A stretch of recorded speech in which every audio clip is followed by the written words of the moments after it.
సంస్థ నుంచి కాంగ్రెస్ పార్టీకి పైసలు ముట్టలేదా చెప్పాలా? రేవంత్ రెడ్డి గారిని సవాల్ చేస్తున్నా.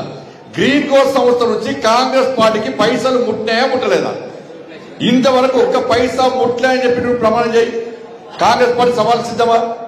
గ్రీన్ కోర్స్ సంస్థ నుంచి కాంగ్రెస్ పార్టీకి చందా రూపేణ ఫండింగ్ ఏదో రకంగా పైసలు ముట్టాయా ముట్టలేదా? పైసలు తీసుకుని బరాబరే. అరే కామన్ ఎవరు తీసుకుంటారు? భారతీయ జనతా పార్టీ తీసుకుంటారు, టీఆర్ఎస్ తీసుకుంటారు, కాంగ్రెస్ వాళ్ళు పార్టీని నడపాలంటే వాళ్ళ వీళ్ళ సహకారంతో ఎత్తి చేస్తాయి పార్టీ నడితే ఎవరు జేబులో కూడా పైసలు పెట్టారు. కానీ పైసలు తీసుకుంటారు, మళ్ళా అదే సంస్థని ఇబ్బంది పెట్టే ప్రయత్నం చేస్తారు. ఇలా ఈ ఫార్ములా అట్లయిపోయింది, డ్రగ్స్ కేసు ఇట్లయిపోయింది. ఇలా ఏమైంది? ఇలా మళ్ళీ దావోస్. నేనేమంటున్నాను, దావోస్ వేరే దేశం పెట్టిన రాష్ట్ర ముఖ్యమంత్రి గారు మంత్రులు వేసుకుని టై కట్టి షూట్ వేసుకుని పోయారు. ఆడ ఏం చేశారు? రెండు రాష్ట్రాల మధ్య అందరి వ్యాపారస్తుల మధ్య మన మధ్య ఒప్పందం అట, ఎంఓయూ చేసుకున్నారట. ఆ 2014 నుంచి ఇప్పటి వరకు ఎంఓయూ నిజంగా వీళ్ళు చెప్పింది వాస్తవం అయితే 5 లక్షల కోట్ల వ్యాపారం జరగాలి, ఇక్కడ పెట్టుబడులు రావాలి. ఒక్క పైసా రాదే. మీరు అందరూ కూడా టీవీ చూసి చెప్ప తెలంగాణకు గిన్ని పెట్టుబడులు వస్తున్నాయి. నేనేమంటున్నా అంటే 2014 నుంచి ఇప్పటి వరకు ఈ దావోస్ కు గతంలో కేసీఆర్ కొడుకు వేరు, ఆ ప్రభుత్వంలో వేరు, కాంగ్రెస్ పార్టీ వచ్చాక ఇదే రేవంత్ రెడ్డి గారు రెండోసారి వేరు. ఆ ప్రభుత్వం గాని ఈ ప్రభుత్వం గాని దావోస్ పోయినప్పుడు ఇంతవరకు వచ్చిన పెట్టుబడులని ఎన్ని కంపెనీలు దేశానికి తెలంగాణ రాష్ట్రానికి వచ్చినాయి, ఎన్ని లక్షల పెట్టుబడులు తెలంగాణ రాష్ట్రంలో పెట్టిర్రు, ఎన్ని వేల మందికి ఎన్ని లక్షల మందికి ఉద్యోగాలు వచ్చినాయో శ్వేత పత్రం విడుదల చేసే దమ్ము కాంగ్రెస్ పార్టీ ప్రభుత్వానికి ఉందా? చాలా బీఆర్ఎస్ వాళ్ళు కూడా మీద చేయాలి. 2014 నుంచి ఇప్పటి వరకు ఎన్ని పెట్టుబడులు వచ్చినాయి, ఎంతమందికి ఉద్యోగాలు వచ్చినాయి, ఎన్ని కంపెనీలు వచ్చినాయో శ్వేత పత్రం విడుదల చేసే దమ్ము మీకుందా? కేవలము ఈ ఫార్ములా కార్ రేస్ నుంచి ప్రజల దృష్టి మళ్లించడానికి ఇలా ఈ దావోస్ దుకాణం స్టార్ట్ చేసే విషయం వాస్తవం.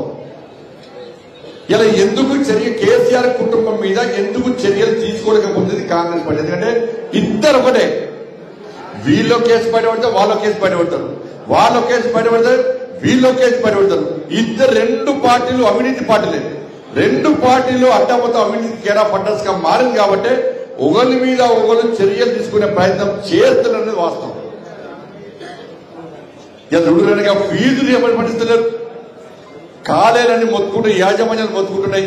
పిల్లలకు టీసీలు ఇవ్వమంటే టీసీలు ఇస్తలేరు, మెమోలు ఇవ్వమంటే మెమోలు ఇస్తలేరు. అటు పిల్లలు ఇబ్బంది పడుతున్నారు, ఇటు కాలేజీ యాజమాన్యాలు ఇబ్బంది పడుతున్నారు. ఇవాళ 7,000 కోట్లు వాళ్ళకి ఇవ్వడానికి కూడా ఇలా కాంగ్రెస్ పార్టీ దగ్గర పైసలు లేవు. ఆరోగ్యశ్రీ హాస్పిటల్ పోతే, ప్రభుత్వ హాస్పిటల్ పోతే పేదలు ఆరోగ్యశ్రీ కార్డు పట్టుకొని పోతే కనీసం అక్కడ పైసలు కట్టలేడా? ఆరోగ్యశ్రీ పైసలు ఇవ్వకపోతే బిల్లు కట్టకుంటే ఇలా పేదలకు వైద్యం అందుతలేదు. ఇటు ఫీజులు ఏమని పడిస్తున్నారు, యాజమాన్యాలు బాధపడుతున్నాయి, స్టూడెంట్స్ బాధపడుతున్నారు. ఆరోగ్యశ్రీ పైసలు ఇవ్వకుంటే వైద్యం అందాక పేదోళ్ళు ఇబ్బంది పడుతున్నారు. ఇక మాజీ సర్పంచులు, తాజా మాజీ సర్పంచుల పైసలు ఇవ్వమంటే దానికి పైసలు, ఉద్యోగాలు ఇవ్వమంటే దానికి పైసలు లేవు.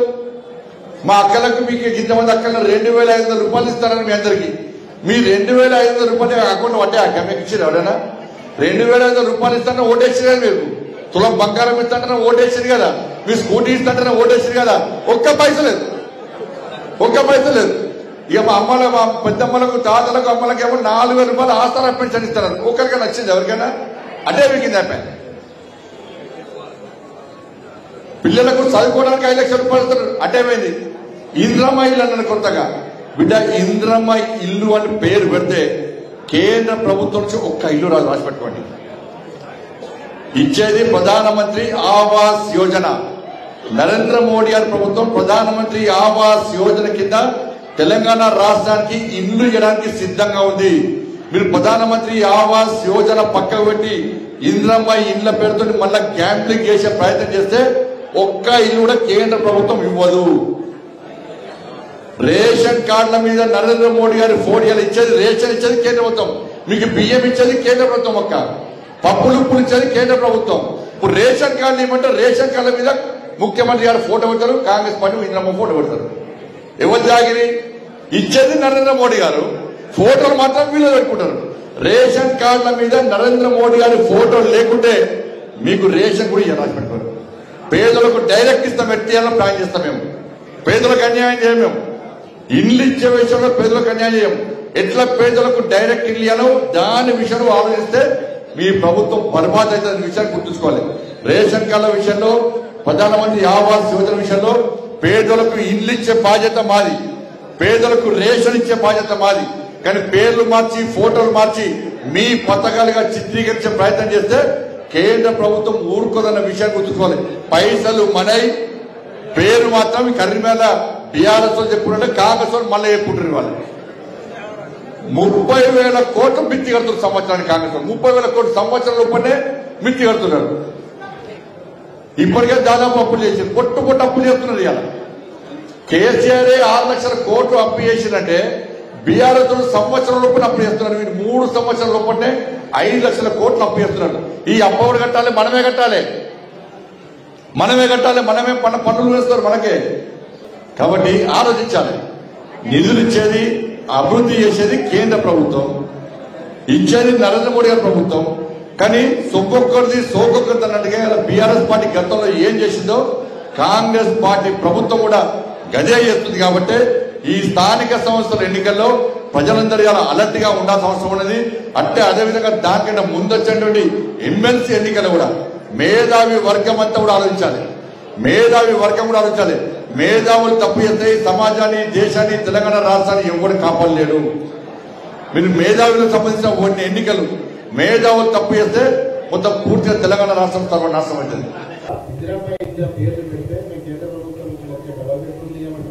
అదేవిధంగా రేషన్ కార్డు మీద ప్రధానమంత్రి ఫోటో లేకపోతే కూడా రేషన్ చేయమని కేంద్ర మంత్రి బండి సంజయ్ దిగజాడు రాజకీయం అంటాం దీన్ని. ఇది కూడా కేంద్ర మంత్రి స్థాయిలో ఉండి ఇంత దిగజాడు మాట్లాడితే ఎట్లా? ప్రధానమంత్రి అందరం గౌరవిస్తాము, మోడీ వ్యక్తిగతంగా చూడం కదా, ప్రధానమంత్రికి అందరం గౌరవిస్తాము. ఎందుకు ఇందిరమ్మ పేరు పెట్టకూడదు? ఇందిరమ్మ త్యాగం ముందర మీ త్యాగం ఏంటి? ఇందిరమ్మ త్యాగం ముందర మోడీ పర్సనాలిటీ ఎంత? ఇందిరమ్మ త్యాగం ఎక్కడ? ఇందిరమ్మ రాజకీయ పరిణతి ఎక్కడ? ప్రపంచవ్యాప్తంగా ఉక్కుమైలుగా పేరు పొందినట్టు ఇందిరమ్మ పేరు పెట్టుకుంటే మీ కడుపు నొప్పి ఏంటి? పథకాలు పేర్లంత మాత్రాన మేము ఇవ్వము అంటే ప్రజల యొక్క ఆకాంక్షలు మీరు కించపరిచినట్టే. బండి సంజయ్ గారు ఒక రకంగా ఈ రకంగా మాట్లాడిన క్షమాపణ చెప్పాలి.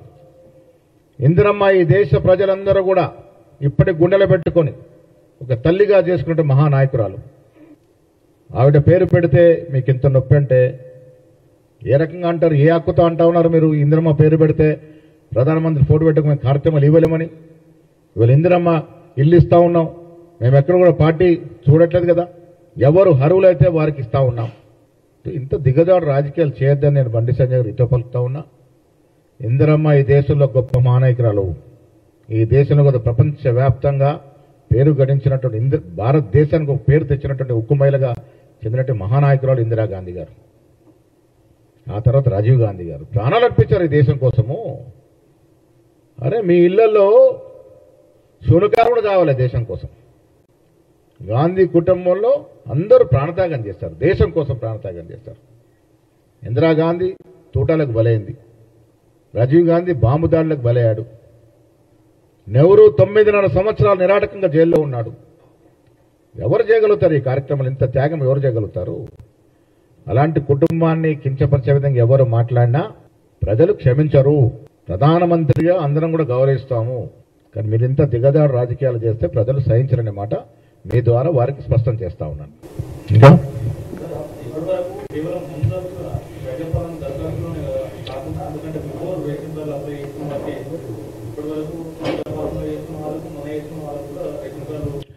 రేషన్ కార్డ్ అనేది నిరంతర ప్రక్రియ, దీంట్లో స్క్రూటినీ జరుగుతుంది. మేము దానిలో పొందుపరిచిన నిబంధన ఏంటంటే ఇప్పుడు ఇందిరమ్మ ఇల్లు కూడా అతి నిరుపేదవాడయి వారికి ఇల్లు లేకుంటే వారు అర్హుడవుతాడు. ఇప్పుడు చాలా చోట్ల మాకు కంప్లైంట్స్ వస్తూ ఉన్నాయి, ఇల్లున్న వారికి ఇల్లు పేర్లు వచ్చాయని. ఇవన్నీ కూడా స్క్రూటినీ జరుగుతాయి. ఈ చేస్తాం అవసరం ఉన్నప్పుడల్లా. ప్రజల ప్రభుత్వం ఇది. కొంత కట్టడి పీరియడ్ పెట్టుకున్నా అవసరం వచ్చినప్పుడు ప్రజలను ఆదుకోవడానికి సడలింపులు కూడా ఉంటాయి. ఇప్పుడు పీరియడ్ పెట్టారు, అప్లై చేశారు, స్క్రూటినీ అవుతుంది. నిజంగా లబ్ధి పొందాల్సిన వాడు అర్హత ఉన్న వాడికి డెఫినెట్ గా ఆ లబ్ధి చెందాలనేదే మా కోరిక.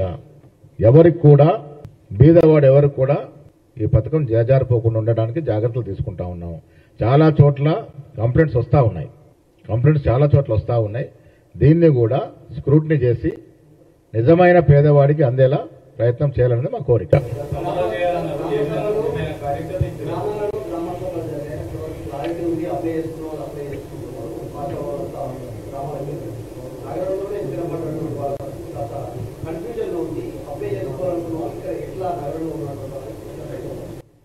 ఇప్పుడు ఏదైనా ఒక ప్రొసీజర్ ప్రకారం అప్లై చేసుకోవాలి. అప్లై చేయకుండా అయితే పిలిచి ఇవ్వలేము. మనకు ఎలా తెలుస్తుంది? అప్లై చేసుకోవాల్సిన పరిస్థితి ఉంది, చేసుకోవాలి. దానికో సమయం పెట్టాం, దానికో టైం పెట్టాం. అప్లై చేసుకున్న సమయంలో అప్లై చేసుకోవాలి. ఇంకా రాని వారు ఏమైనా ఉంటే రేపు ప్రభుత్వం మళ్ళీ ఆలోచిస్తారు.